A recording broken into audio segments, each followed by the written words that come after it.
Welcome back, gamers, to another review.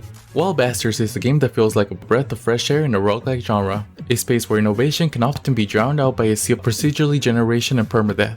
Developed by Blue Manchu, the studio behind Void Bastards, Wild Bastards isn't just a roguelike shooter, it's a multifaceted strategy hybrid that dares to mix seemingly contrast elements, tactical board game mechanics, fast-paced first-person shooting, and a colorful sci-fi western aesthetic.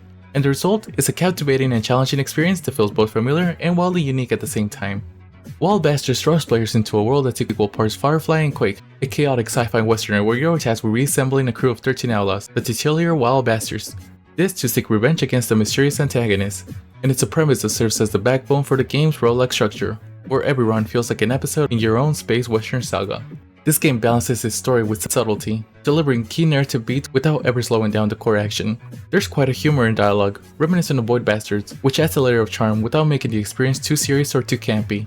And as you explore procedurally generated planets, the environmental variety shines, as each planet is distinct not just in its visuals, but also in the hazards it presents. Whether it's a superstorm, a swarming wildlife, these elements force you to constantly adapt your strategy. But despite this, the narrative ultimately serves as more of a background firework, which allows the game's core loop to shine.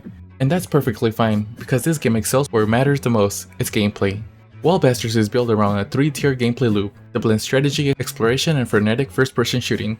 And the brilliance of this game lies in how well the systems intertwine, constantly rewarding thoughtful play without ever feeling punishing for experimentation. The first phase of the gameplay begins in space, where you ply your curse through a cluster of procedurally generated planets. This top-down overworld map isn't just about selecting the next planet to visit, it's actually a critical layer of strategy. Each path you choose presents different risks and rewards, and often you'll need to weigh the difficulty of the planet against the potential loot it offers. Do you take the shorter, more dangerous route with high-value weapon mods, or opt for a safer, less rewarding path?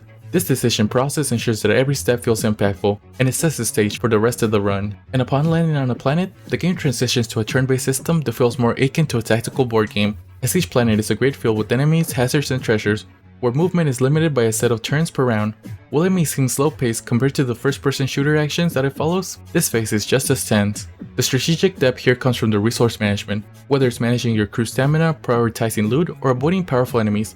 Do you risk exploring every corner of the map to collect items, knowing the bosses might be hunting you down? Or do you focus solely on rescuing your fallen crew members and escape before the time runs out? These are the choices that keep you on your toes and make every tile you traverse feel crucial.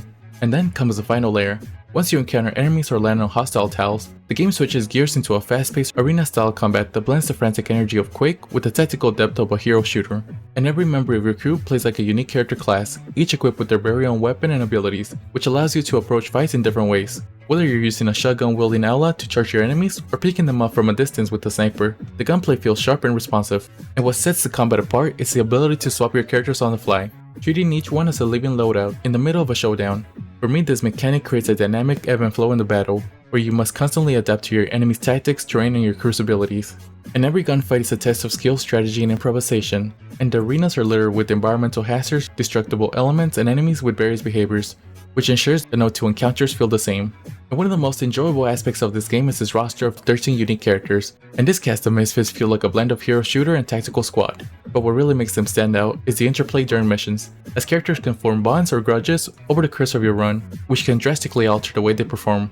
For example, two crew members who become friends will buff each other in combat, where if they're enemies they may refuse to work together. And while these social dynamics add flavor, they can sometimes feel unpredictable or underexplained, as I often found myself wondering why certain relationships developed or soured after missions without a clear cause. Still, when these social bonds work in your favor, the playoff is rewarding as you watch your crew support each other in critical moments. And visually the game is striking, continuing the comic book style the Blue Manchu introduced in Void Bastards. The mix of 2D objects in 3D space gives the game a unique look that not only stands out but also aids in the gameplay. But if there's one area where this game stumbles, it's in its final act, as after hours of building tension, mastering characters, and surviving intense battles, I expected a real challenge. But instead in the last levels I did not feel challenged, and there was no climatic moment that ties the narrative together or even pushed my skill to an ultimate test.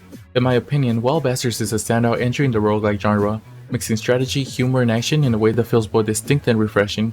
With its diverse cast of characters, layered gameplay systems, and tight, reliable gunplay, it offers a thrill and experience for fans of tactical shooters and roguelikes alike. And despite some occasional stumbles in the social system and final act, the game's many strengths make it hard to put down. For me, the game is an 8.7 out of 10. So if you're a fan of tactical shooters, I can definitely recommend this game, as at the end of the day it is very fun. If you've played it, did you like it, would you recommend it? Let us know in the comments. Thank you for watching till the end. Don't forget to like, comment, share, and subscribe, and have a great day.